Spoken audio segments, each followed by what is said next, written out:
kwamba nga u vusuludziwa kana nga u vhuedzedzwa ha u losha nga ngomu thembeleni. The theme talks to the restoration of worship in the temple. Mara ndi do amba hei thimu u fana na musi muthu a tshi khou ḽa nḓuhu. Yeah, I will attempt this theme just like one person trying to devour an elephant. I'll base my preaching this afternoon based on the book of John, chapter 6. Chapter 4. Or chapter 4, verse number 6. Ndo lingedza u ṱoḓa u vhea ṱhoho ya haya mafhungo enda ha vhala. I tried to give this scripture a heading. Nda a vhea kha ṱhoho inori u vhuedzedzwa ha vharabeli kana ha vhaloshi vhukuma. Oh, sorry. Sorry. Then I gave my message a topic saying, restoration of true worshippers. Ahenda zwi dzhia zwone zwo vha zwi tshi amba ho shumisiwa ipfhi ḽo no ri genuine. Genuine zwi tshi khou amba tsha ngoho tshone tsha original. Where I took it, where it says true, the word used is genuine, which means chitu cha makoya, chone. Kezwo vho zwi ambisa zwone nga Tshivenḓa tsha zwino. Nduri u tshi pfi tshithu ndi makoya hu khou ambiwa u tshi pfi a tsho ngo tou fakiwa. When we talk about genuine things, these are not fake things. They are A ti ri genuine. vha zwi vhona ri khou tshila kha tshifhinga tshine ro no vha na dziṅwe tshaka fhano Afrika Tshipembe. Zwino zwi a ḓaḓisa nyana hezwi vha tshi vhona tshithu tsho ṅwaliwa. Hu na vhaisa vhane vha soko nambatedza henefho ende ngori madzina a khou fana u ḓo ḓi pfha u nga ri ndi tshitshila tsho khwaṱhaho sa hetshila tshine wa tshi ḓivha na mathomoni. Yeah, now that we have other nations that have come into the country, so sometimes you can see a label and you still think that is the genuine material that you know, but you find that it's another nation that just brought it and put a label, just a label on top of whatever they have. Ndifuna nga maanḓa sandals. I like ndiyatakalela thoho. Nga maanḓa heiḽa yo ṅwaliwaho pfhi Paulo Falcone. Yakheyo inyovidzwa nga elo dzina ḽa Paulo Falcone.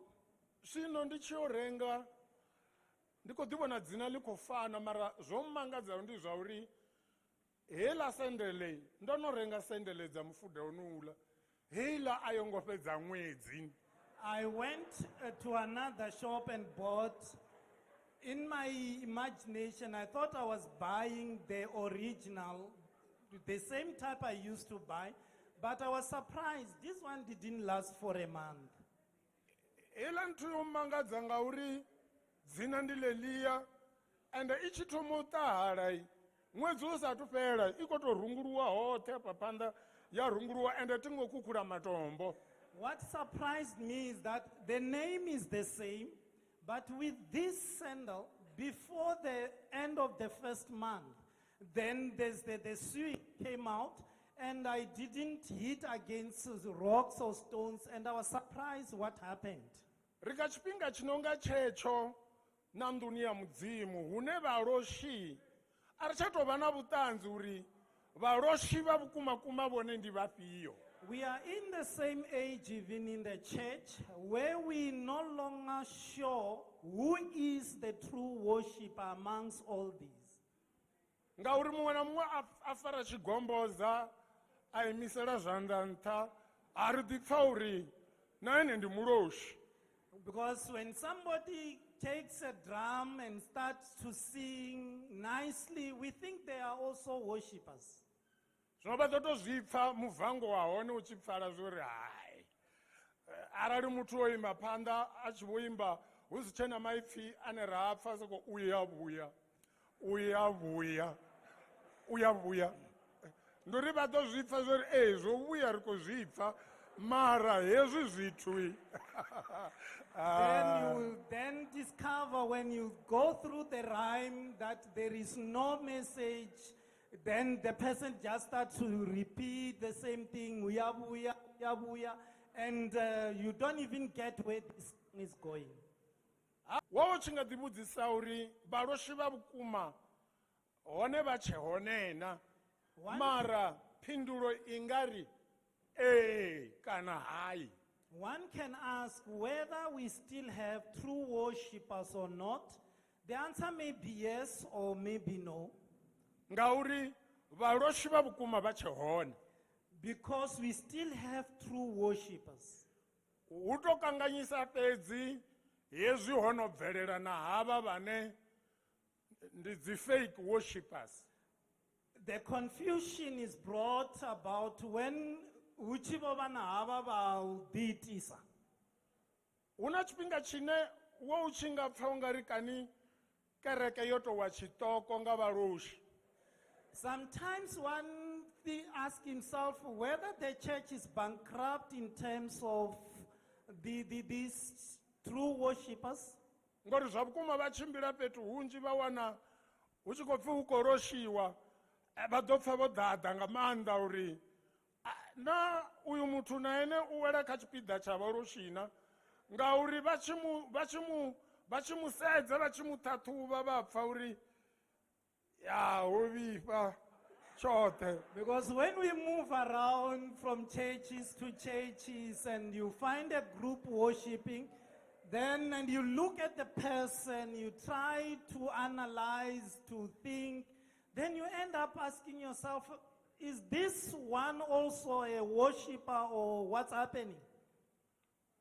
Una tshifhinga tshine vho ṱangana na zwithu zwa si tshimbile zwavhuḓi vha nga soko humbula uri a hu tshena tsha vhukuma. There are times where you're going through some hard times where you think that and all things are fake. Mufumakadzi a ṱangana na munna wo rwa vha fhambana a nga soko pfa ungari vhana vhoṱhe vha ya rwa vhoṱhe. A woman who encounters a husband that abuses her physically may tend to think that all men are the same, they are abusers. And amba hezwo zori vhanna vhoṱhe vha fana ndi hone nṋe ndi nga si tende ngori nṋe ti fani navho. And if she goes to an extent of saying all men are the same, I won't agree because I'm not the same as this group. Zwino zwa nyita uri ndi pfesese uri naho arali ndi khou vhona vhathu vhane zwi tshiya khou losha mudzimu a ri vha vhoni vhaloshi vhane ra pfa uri na ngoho ndi vhaloshi vhukuma. Yeah, even when I go around, see this group of people, of fake worshippers, where I could even detect that these are not true worshippers. Mara a zwi ambi uri vhaloshi vha vhukuma a vha tsheho. That doesn't mean that true worshippers no longer exist. Vhaloshi vha vhukuma vha kha ḓi vha hone. We still have true worshippers. Hei thero kha i ri thuse. Let this theme help us Dzikerekeni dzashu in our different churches uri ri ṱuṱuwedze so that we can encourage uri arali zwi tshi khou itea ra wana kha u losha mudzimu ri tshi nga ro no bva tshiporoni. so that if we are missing the mark in terms of our worshiping, Kha ri vhuyelele tshiporoni. let's go back to the mark. Ndi khou ṱoḓa u amba zwithu zwi si gathi hafha. I will talk about a few things. Uri kha u losha kana kha u luvha In worship, hu na milayo ine ra tea u i sedza. there are rules that we need to consider. ndi vhona uri nangwe mudzimu a sa ngi rine mara na khaye hu fanela u shuma milayo yo tiwaho. Though God is different from us, but I believe even with him, there are laws that we need to observe. Tsho thoma The first one, ndi khou ṱoḓa u amba nga ha vhudele I will talk about cleanliness. kha vhaluvhi kana kha vhaloshi. Cleanliness in the worshippers. Kha vha ḓo ri vhalela hafho kha 2 Timothy chapter 2 verse 20 and 21. Ri ḓo vhala kha Timoteyo ya vhuvhili, Timoteyo ya vhuvhili, ndima ya vhuvhili, ndima na ṱhukhu ya fumbili na fumbili nthihi.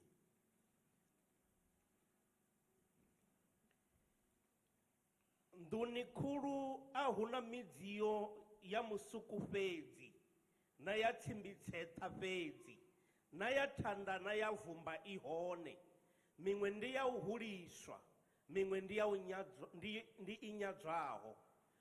Huno arali muthu a tshi ḓi tamba kha hezwiḽa, u ḓo vha mudziyo wa u huliswa wo itwaho mukhethwa, u lamulelaho muṋe, wo lugiselwaho mishumo yoṱhe ya vhuḓi.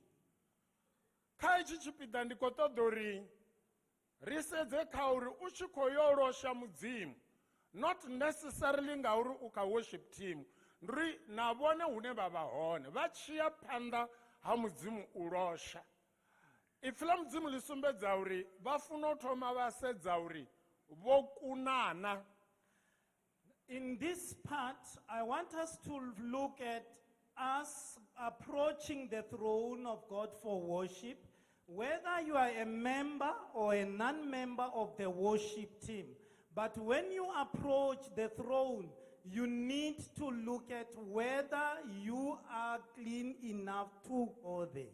Muṅwe na muṅwe ri tshiya phanḓa ha mudzimu ri tshi khou mu losha, vha nga vha vha kha worship team kana vha siho, mara vho ima phanḓa ha mudzimu vha tshi khou luvha mudzimu, vha fanela u vha vhone vha tshi ḓivha uri vha mudziyo. When you approach God in worship, whether you are a worship team member or just a member of the church, remember that you are a vessel.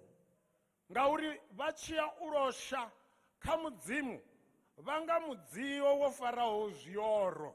When you approach God in worship, you are like a vessel carrying some incense in it. Zwino arali mudziyo naho wo hwala tshithu tshavhuḓi, u tshi khou ḓa kha vhone vhane vha fanela u ṱanganedza hetsho tshavhuḓi tshi re kha mudziyo, a vha sokou sedza vhuḓi ha tsho ḓisiwaho, vha sedza vho na container. Though you are a vessel, although what is in the vessel is precious and great and is presented to you as a valuable person, you not only look at the precious incense inside, you also consider the cleanliness of the vessel which is carrying this valuable gift. Vha tshi khou vho swika muḓini vha humbela maḓi, ha ḓa kwana ko vha ku tshi khou tamba ka sokou dzhia ngilasi hangeini hune ngilasi dza dzula hone, mara kwa thoma u i fara ku songo tamba. Maḓi a clean, vha tshi vhona maṱapaṱapa a re kha ngilasi vha pfa vha tshi nga nengwa no nwa maḓi, naho maḓi e avhuḓi.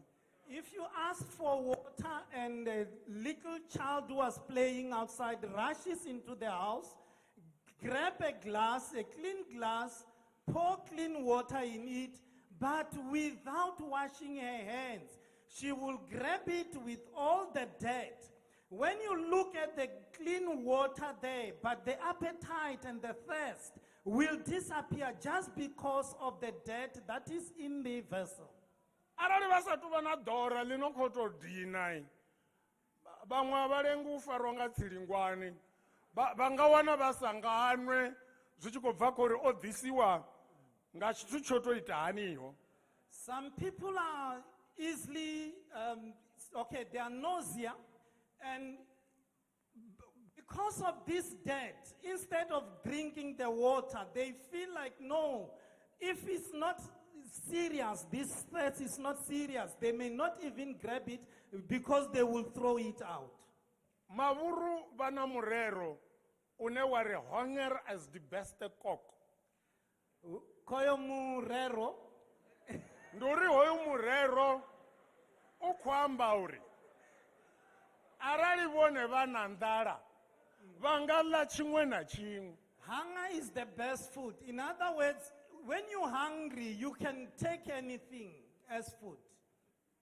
Vha wana tshiṅwe tshifhinga u tshi khou sedza naho hu si kha vhoṱhe mara u tshi sedza vhaṅwe vha vhaloshi hanefho hone vha ḓo vha khou vha lavhelesa hone vha zwi vhona zwori hei ri na nḓala ya u losha mara ngauri a huna zwine ra nga itai kha vha sokou ri ranga phanḓa ri ḓo ḓi losha. Hunger is the best cock. Chine tumbunu pfi cholala. Kezwo. So sometimes you go to this church and you can see that people are trying to worship and they see that this is not true worship, but what else can we do? Let us just follow and join the flow. Nduni khulwane upfi huna midziyo yo fhambananaho. In a mansion, there are different vessels. Huna midziyo ya musuku na ya Gold. tsimbitseta na ya tsimbitsuku na ya thanda na ya vumba i hone. There will be gold, silver, bronze, clay, and even wood. Tshithu tshine tsha khou ṱoḓea kha heyi midziyo yoṱhe One thing necessary in this all type of vessels, hoyo ono tea u i shumisa he who is to use this ha khou sedza uri uyu ndi wa thandana kana ndi wa vumba kana ndi wa musuku u khou ṱoḓa u vhona mudziyo wo kunaho. doesn't care whether it's gold or it's clay. What he wants to see is the clean vessel. Kha ri ḓo ri amene roṱhe ndi uri tsha ndeme ndi tsha uri wonoyo mudziyo ane a khou fanela u shumisa wa khou ḓa mushumisi kha vhone u tshi shumisea. The important thing is that whichever vessel is brought to him, let it be clean and be good for you to be utilized. Vha ḓivha hu na vhathu tshivhidzoni tsha mudzimu hune a tshi imba vha pfa uri hoyu ṅwana u na voice. Some of these worship leaders, you can tell that this kid is gifted in terms of the voice. Anga ima lune anga ni kokodza noṱhe na dzhena muyani mara ene a siho khawo hoyo muyani.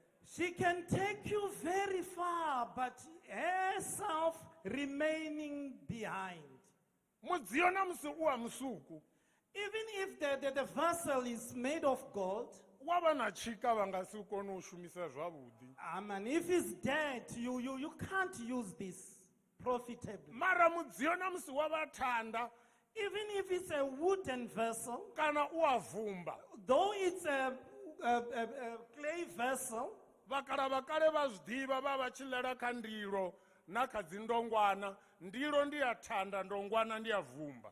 elderly people used to use wooden plates and also clay plates.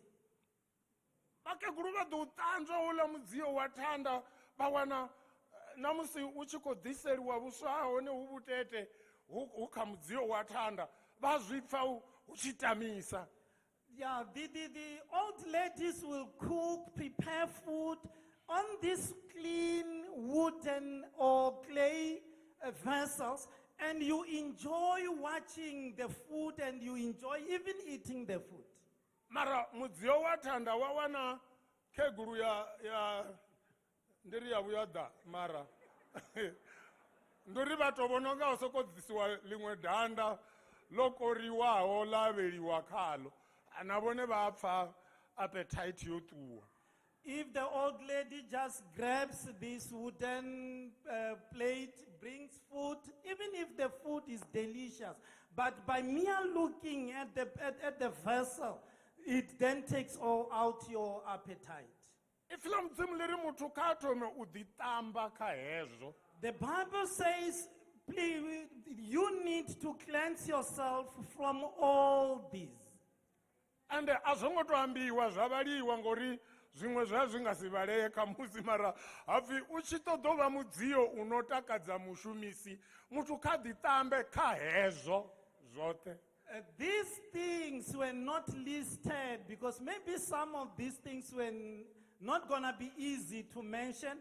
But if you want to be a great vessel, cleanse yourself of all these things. When we approach God's throne for worship, let us do it when we are clean.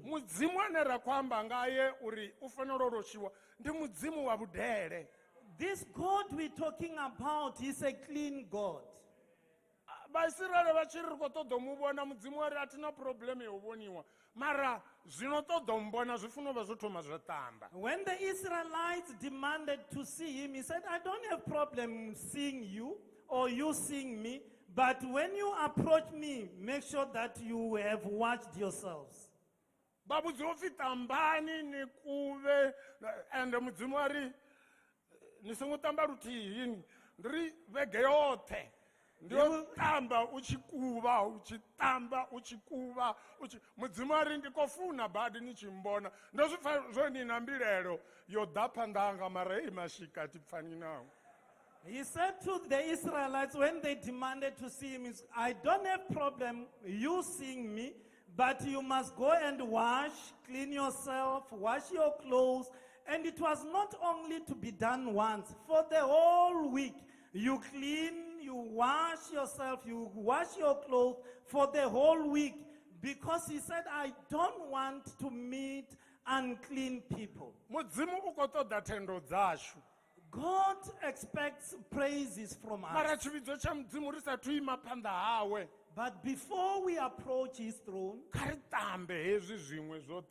let's cleanse ourselves from all these other things. Let's wash ourselves. Let's cleanse ourselves from these things.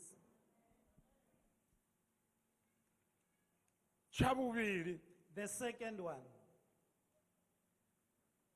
Ezra chapter 8 verse 33 and 34. Kabuku ya Esera ya malo ndimana tuku ya 33 na 34.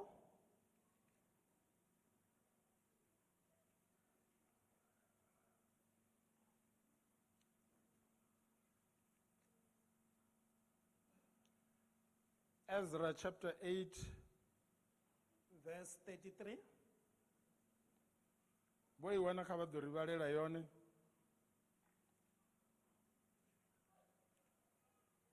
Now on the fourth day, the silver and the gold and the articles were weighed in the house of our God by the hand of Meremoth, the son of Uriah, the priest.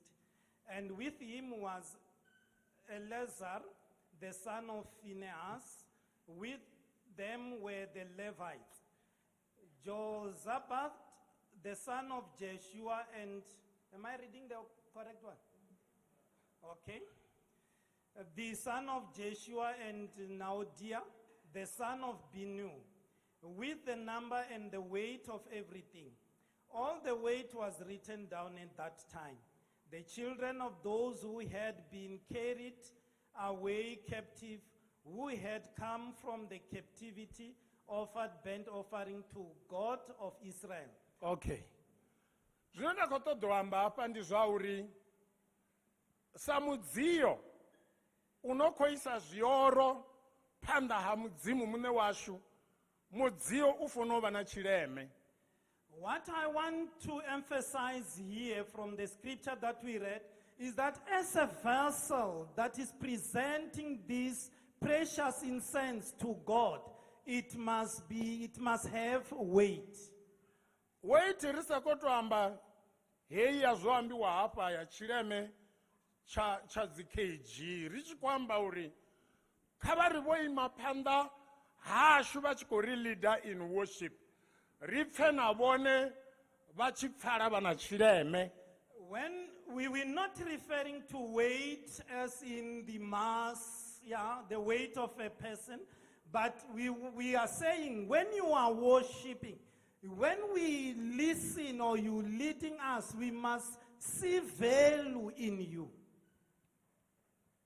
Zwi songo konadzea vhone vha tshipiḓa tsha u losha vha tshi ḓafha phanḓa roṱhe ra pfa uri na avhavho. You need not, when you are leading, and everybody who is listening to you and ask questions to say, can this one also do this? Hezwiḽa ndi tshi amba uri ri songo swika hune ra pfa ungari kereke yo wa tshiṱoko. When I said, let us not go to an extent where we can say, now the church is bankrupt in terms of true worshippers. Kha vha ḓo zwi humbula ro soko ḓa kerekeni ra wana hu na muṅwe munna ano lidza hangei hu no nwiwa hone. U a i rwa kaṱara houḽa muthu, u a i lidza vha tou i pfa i khou amba, mara all of a sudden ri sa ḓivhi uri zwo ḓisani ra mu wana o fara bass guitar kana lead guitar. Ndi uri ri ḓo pfa uri u a i rwa mara hezwi a zwi tshe na tshileme. Imagine one day on a Saturday or Sunday when you come for worship, and there is this guy, he's a champion in terms of guitars, how he plays the guitar, but you get surprised to see him playing one of the guitars, whether the lead or the bass guitar, but you don't end up asking yourself, where is this person coming from? He used to play this in the shebeens, in the taverns, but now it's here. It loses worship value. Ndi uri na vhathu vha pfa uri a vha tsha ḓivha uri kereke yo livha gai. It also confuses the church. Ngauri kereke I funa u vhonala I na tshileme.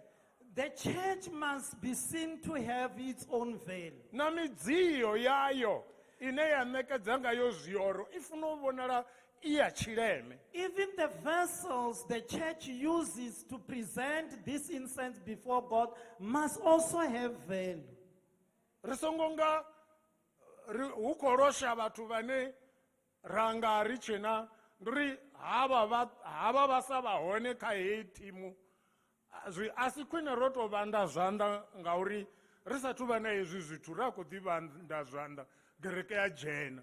Let us not just do things for the sake of doing. If it comes to a push, let's go back. We have been worshiping just by clapping our hands. If there is nobody who is clean enough to play, let's go back and clap hands because we have been doing this worship before these instruments. Tshiṅwe tshithu tsha vhuraru ndi dress code. The third thing is ndi kuambarele. Ndi amba uri vha muluvhi When you are a worshipper, a vha ḓo ambara vho nga nḓila yavhuḓi. just dress in a way that you are respectable. Kha ri ḓo rwela zwanḓa worship team ya fhano BAC. Can we applaud the BAC worship team?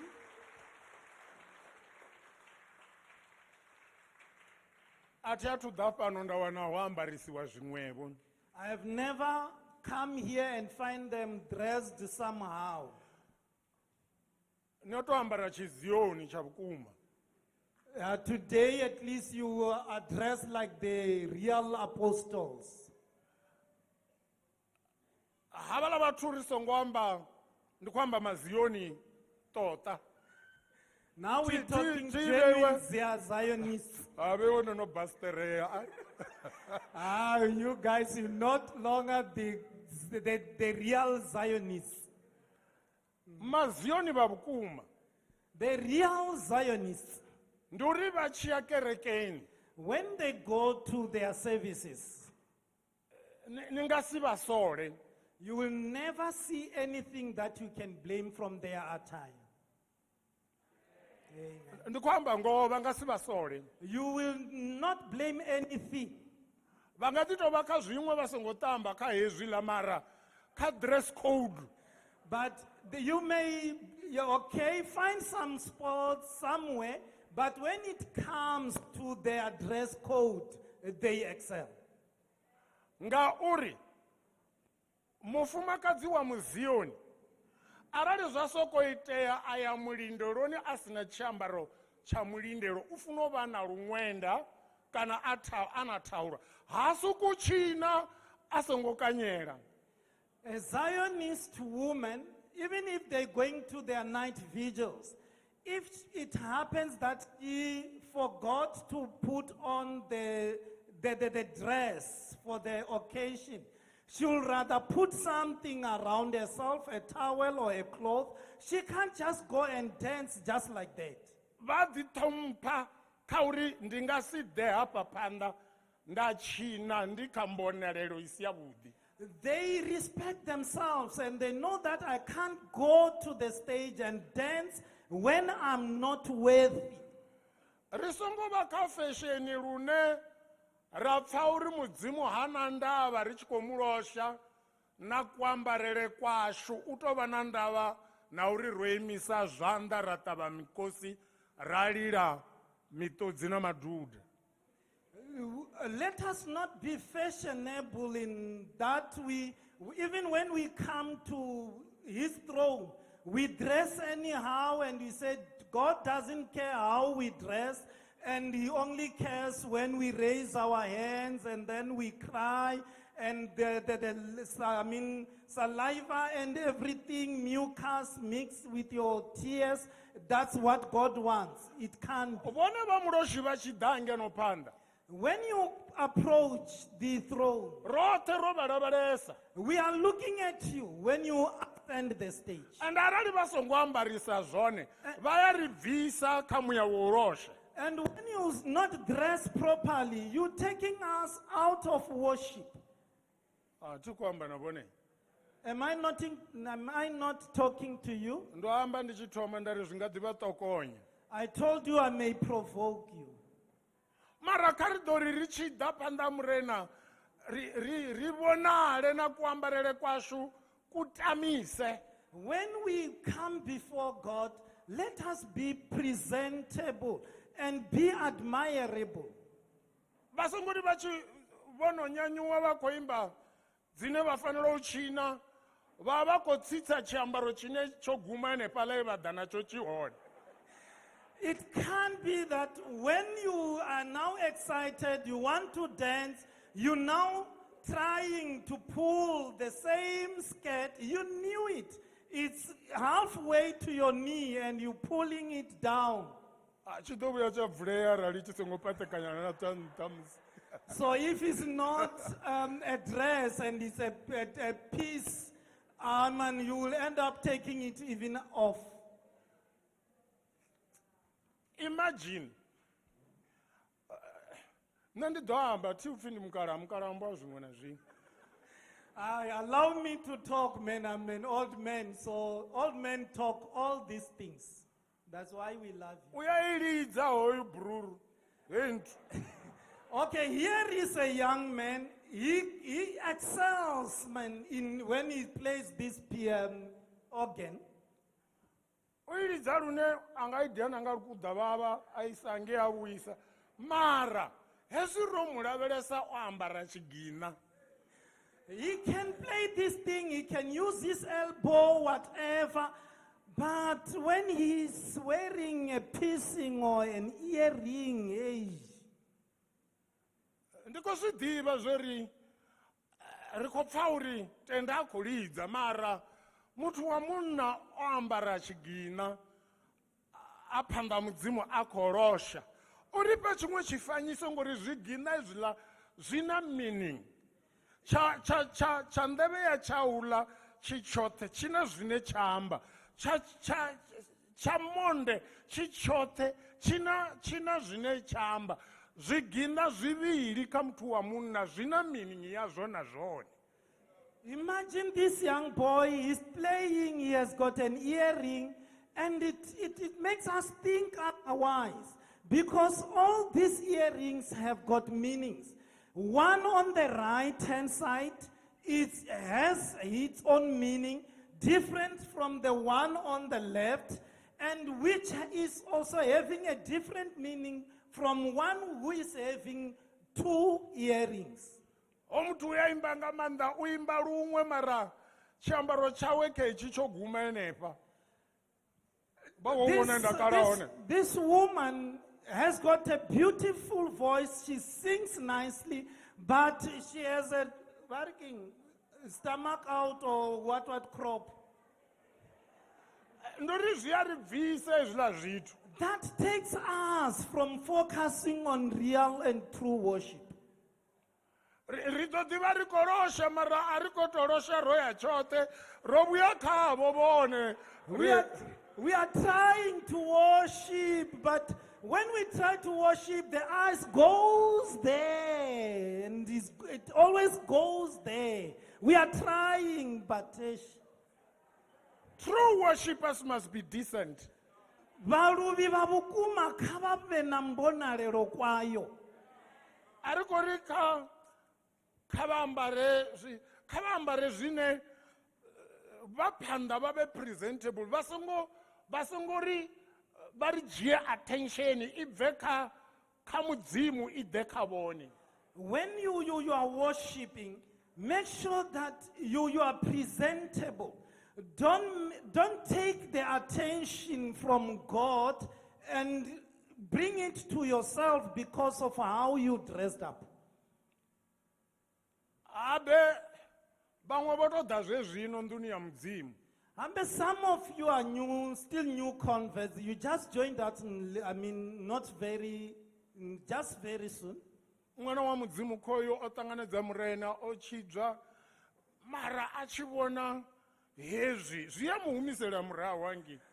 This young man or young woman just repented very soon.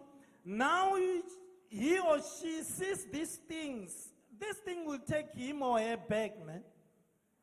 Hatukwata murenani. They are not strong in the Lord yet. Vone achibva vavona kuda olingeya mwana wa murena. After the church service,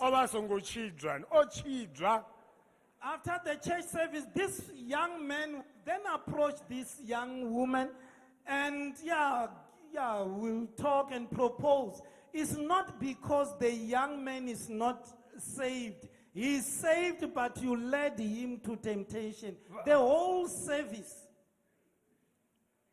Bible, 1 Peter chapter 3 verse 7 now.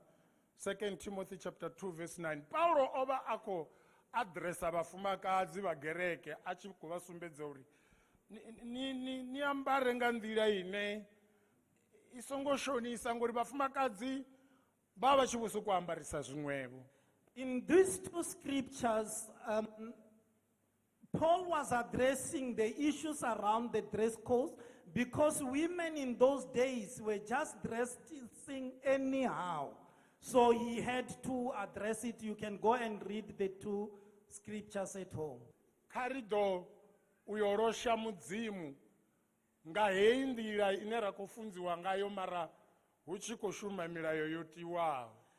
Can we worship God like we are doing through this theme, but taking the terms and the conditions for true worship? Nemwe dova vadori vachikotoda urosha mudzimu vachikumbura tendo dzavo dzikusvika. One day you may think that, okay, I'm doing my best in my worship is reaching up there.